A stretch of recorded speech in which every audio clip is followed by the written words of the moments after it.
بے نقاب۔ بناکر فقیروں کا ہم حیض غالب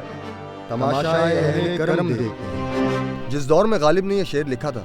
اس وقت یقیناً اہل کرم کی کرامات دیکھنے کے لیے ایک اچھے بھلے شخص کو فقیر کا روپ دھارنا پڑتا ہوگا، لیکن آج کے حالات یکسر مختلف ہیں۔ شہر کے بازاروں، چوراہوں، گلی کوچوں میں فقیروں کی بڑھتی ہوئی تعداد، پھر ان کا مختلف جرائم میں ملوث ہونا، منشیات فروشی سے منسلک سرگرمیاں، بردہ فروشی اور دیگر غیر اخلاقی سرگرمیوں کا مرتکب ہونا اہل کرم کو فقیروں کے تماشے دیکھنے کے لیے مختلف روپ دھارنے پر مجبور کرتا ہے۔ شہر قائد کی معروف و مصروف شاہراہوں، چوراہوں، بازاروں، ٹریفک سگنلز اور بسوں میں بھیک مانگتے ہیں فقیر، جن میں بوڑھے جوان، مرد عورت، بچے اور معذور سبھی شامل ہیں۔ کبھی ایک راگیر سے دوسرے راگیر تو کبھی ایک گاڑی سے دوسری گاڑی کی طرف لپکتے، جبکہ بعض اوقات یہ راگیروں کے کپڑے کھینچتے اور ان کے پیر تک پڑتے نظر آتے ہیں۔ ان میں کچھ تو واقعی معذور اور مستحق ہیں، لیکن اصل گداگروں کی تعداد آٹے میں نمک کے برابر ہے، جبکہ ان کی اکثریت ایک طرف تو عوام کی آنکھوں میں دھول جھونک کر اور انہیں بیوقوف بنا کر ان کی جیب سے کچھ نہ کچھ برآمد کروا لیتی ہے، تو دوسری طرف مستحق افراد کو ان کے حق سے محروم بھی کر دیتی ہے۔ پیشہ ور فقیروں کے مکروہ چہرے کو سامنے لانے کے لیے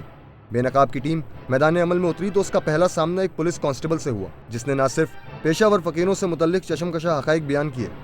بلکہ پولیس کے محکمے میں کانسٹیبلز کی ابتر حالت کی منظر کشی بھی کر ڈالی۔ فقیر کہاں پر ہے یہ لوگ؟ نہیں، آپ مجھے ایک بات بتائیں، وہ تو آپ معلومات کریں، اچھا کام بھی آپ اچھا کریں، مجھے آپ یہ بتاؤ کیا آپ اس مافیا کو ختم کر سکتے ہو؟ کوشش تو کر سکتے ہیں، عام دنیا کو تو بتا سکتے ہیں۔ جب بھرتی ہوئے تھے اس وقت بھی آپ لوگ انٹرویو لیتے تھے۔ فقیروں کا بہت بڑے گڑھ ہے میرے بھائی، یہ ہر ابھی تو جو ماحول چل رہا ہے نا،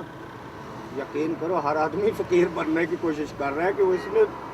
بے تکے پیسے مل جاتے ہیں۔ جگہ تو اس گلی کی گاڑی باہر کھڑی کر دینا، ایسے ایسے آستہ اوپر چلے جانا پہاڑی تک، یہ شام کو سارے فقیر وہاں جمع ہو جائیں گے، آپ کو سمجھ آ جائے گی کہ یہ 10 اس کے پاس بیٹھ جائیں گے، 10 اس کے پاس بیٹھ جائیں گے۔ ٹھیک ہے،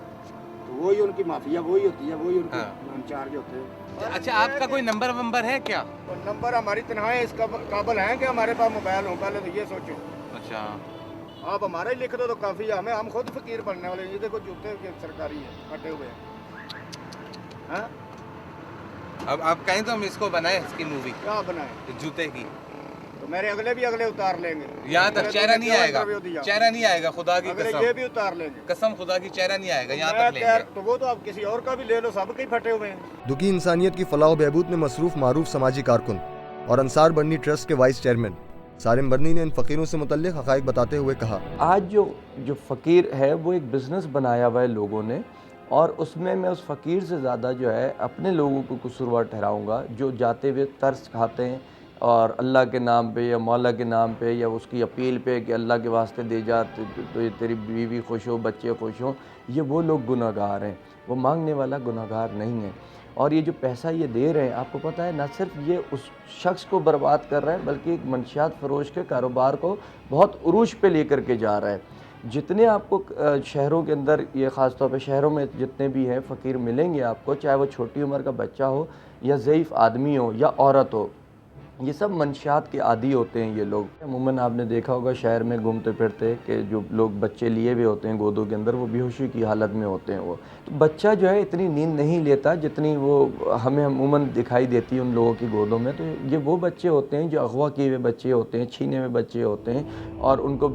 مختلف دوائیاں دے کر کے، میڈیسنز دے کر کے ان کو اس حال پہ رکھا جاتا ہے، اور ایک سوچ ان کی ختم ہونے کے بعد پھر ان کو بھی اسی لائن میں لگا دیا جاتا ہے۔ فقیری کے روپ میں موجود اپنے اس قبیح کاروبار کو پھیلانے کے لیے معاشرے کے ان ناسوروں کا دائرہ بچوں کو اغوا کرنے یا ان کو معذور کرنے کی حد تک محدود نہیں، بلکہ زیادہ سے زیادہ دولت کمانے کی لالچ میں یہ ان معصوموں کو دوسرے ملک بھیج کر بھیک منگواتے ہیں تاکہ غیر ملکی کرنسی کی صورت میں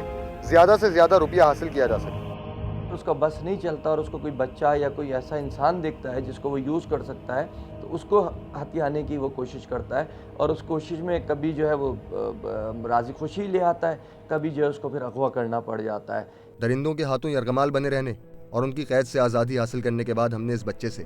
دوبارہ آزادی ملنے، وطن واپسی اور ایک باعزت روزگار کمانے کے حوالے سے بات کی۔ مجھے یہ لوگ اغوا کر کے سعودی عرب لے گئے، پھر ادھر میرے سے بھیک منگواتے تھے اور بہت ظلم کرتے تھے یہ لوگ۔ مجھے تو بہت اچھا لگتا ہے کمانے میں،